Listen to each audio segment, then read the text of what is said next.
5 గంటలకు ఒక కాల్ వచ్చింది మన గవర్నమెంట్ హాస్పిటల్ అవుట్ పోస్ట్ నుండి 6 రోజుల పాప అని ఎవరో కిడ్నాప్ చేశారని వెంటనే ఆ కాల్ మీద పై ఆఫీసర్లకు తెలియజేసి అనంతపురం టూటౌన్ పోలీస్ స్టేషన్కి సంబంధించిన సిబ్బందితో పాటుగా ఆ గవర్నమెంట్ హాస్పిటల్కి వెళ్ళడం జరిగింది. మేము వెళ్తూ అలాగే టౌన్ డిఎస్పీ ప్రతాప్ సారు, అలాగే మన fourth town CI Pratap Reddy sir అందరు కలిసి వెళ్ళి అక్కడ ఏదైతే పాప అపహరణకు గురైందని చెప్పారో ఆ గైనిక్ వార్డులోకి వెళ్ళి విచారించాము. తల్లి పేరు అమృత అని, తండ్రి రాజశేఖర్ అని. 23వ తారీఖు ఆ పాప పుట్టింది. నిన్న 28వ తారీఖు అంటే 27వ తారీఖు రాత్రి గైనిక్ వార్డులో ఉండగా తెల్లవారుజామున 3 నుంచి 4 గంటల మధ్యాహ్నంలో ఆ పాపను ఎవరో కిడ్నాప్ చేశారని తెలిసింది. వెంటనే ఆ వార్డులో ఉన్న అందరిని క్షుణ్ణంగా ఒక్కొక్కరిని విచారించడం జరిగింది. అలాగే సీసీ కెమెరాలకు సంబంధించి హాస్పిటల్లో ఉన్న సీసీ కెమెరాలను కూడా విచారించడం అన్నీ కూడా ఐడెంటిఫై చేయడం జరిగింది.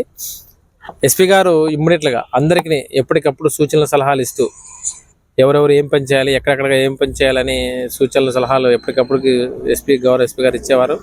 ఆ విధంగా డిఎస్పీ గారు, టౌన్ డిఎస్పీ ప్రతాప్ సారు, అలాగే fourth town CI Pratap Reddy sir, 2 town సిబ్బంది, అలాగే అవుట్ పోస్ట్ సిబ్బంది ఇన్ఛార్జ్ మా వాళ్ళు అందరూ కూడా వీళ్ళందరూ బృందాలుగా ఏర్పడే టీమ్స్గా డివైడ్ అయ్యి అన్ని చోట్ల కూడా ఎక్కడెక్కడైతే అనుమాన ప్రదేశాలు ఉంటారో అన్ని చోట్ల కూడా విచారణ చేపట్టగా ఒక లేడీ 3:30 నుంచి 4 గంటల మధ్యలో ఒక లేడీ పాపని ఎత్తుకెళ్ళింది అని సమాచారం రావడం జరిగింది.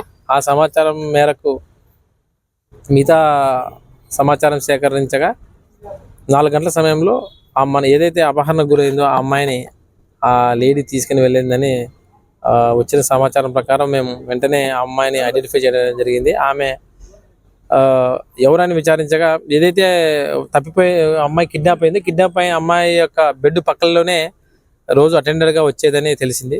ఆ అమ్మాయి యొక్క అడ్రస్ ఎవరైతే ఎత్తుకుపోయారో అడ్రస్ వాళ్ళని కూడా తీసుకొని ఇమ్మీడియట్గా లొకేషన్ తీసుకొని అక్కడికి వెళ్ళి చూస్తే అమ్మాయి వాళ్ళ ఇంట్లో కనబడింది.